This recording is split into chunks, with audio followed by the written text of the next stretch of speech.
Okay guys, let's create our Django app. First of all, we are going to create a folder in here.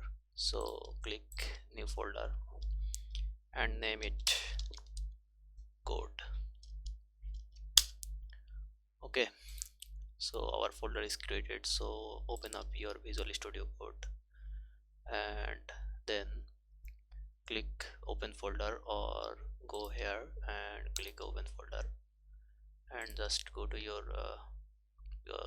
directory where you have created your folder. So I am desktop and I'm going to open up desktop. From desktop and go to this folder, so select it.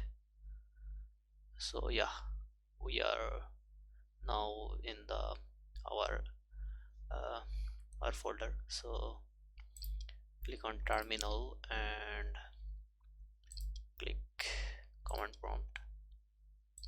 Okay, so yeah, this is it. Now we are going to start to create our app. So I will see you in the next video.